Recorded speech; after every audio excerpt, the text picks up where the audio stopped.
भाग 3 भारतीय संविधान के इतिहास 1919 ईस्वी का भारत शासन अधिनियम वांटेज चेंज फोल्डर सुधार। एक केंद्र में द्विसदनात्मक विधायिका की स्थापना की गई थी। प्रथम राज्य परिषद तथा दूसरी केंद्रीय विधानसभा। राज्य परिषद के सदस्यों की संख्या 60 थी, जिसमें 34 निर्वाचित होते थे और उनका कार्यकाल 5 वर्ष का होता था।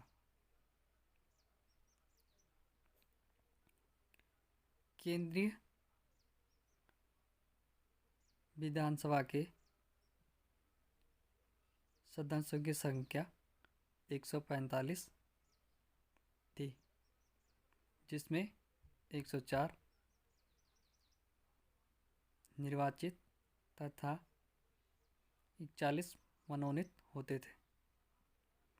इनका कार्यकाल 3 वर्ष, उसमें वर्ष है 3 वर्ष का था। दोनों सदनों के अधिकार समान थे।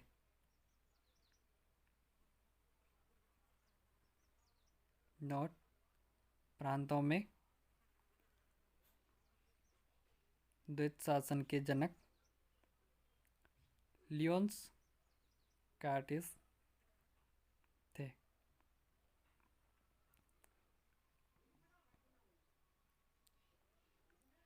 इसमें सेकेंड मॉन्टेस्क्यू चेंज फोल्डर सुधार।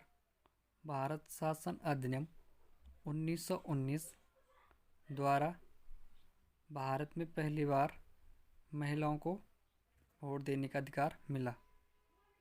1947 का भारतीय स्वतंत्रता अधिनियम ब्रिटिश संसद में 4 जुलाई 1947 को भारतीय स्वतंत्रता अधिनियम प्रस्तावित किया गया था, जो 18 जुलाई 1947 को स्वीकृत हो गया।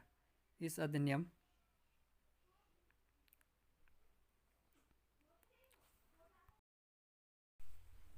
इसमें फर्स्ट है 2 अधिराज्यों की स्थापना, भारत और पाकिस्तान की। इसमें 15 अगस्त 1947 में भारत एवं पाकिस्तान नामक 2 अधिराज्य बना दिए जाएंगे और उनको ब्रिटिश सरकार सत्ता सौंप देगी। सत्ता का उत्तरदायित्व दोनों अधिराज्यों की संविधान सभा को सौंपी जाएगी। और दूसरा, भारत एवं पाकिस्तान दोनों अधिराज्यों में एक एक गवर्नर जनरल होंगे, जिनकी नियुक्ति उनके मंत्रिमंडल की सलाह से की जाएगी।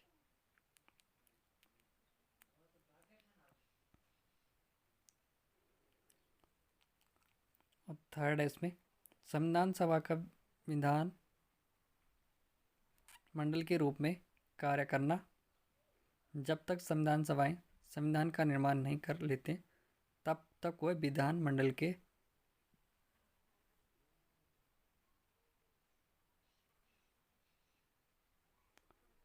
रूप में कार्य करती रहेंगे।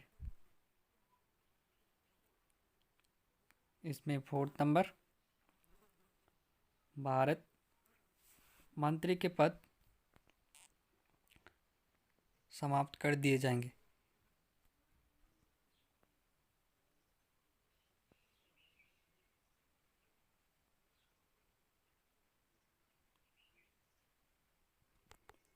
और 1935 के भारतीय शासन अधिनियम द्वारा शासन जब तक संविधान द्वारा नया संविधान बनकर तैयार नहीं किया जाता, तब तक उस समय 1935 का भारतीय शासन अधिनियम द्वारा ही शासन होगा। छठा, देशी रियासतों पर ब्रिटेन की स्वायत्तता का अंत कर दिया जाएगा। उनको भारत या पाकिस्तान किसी भी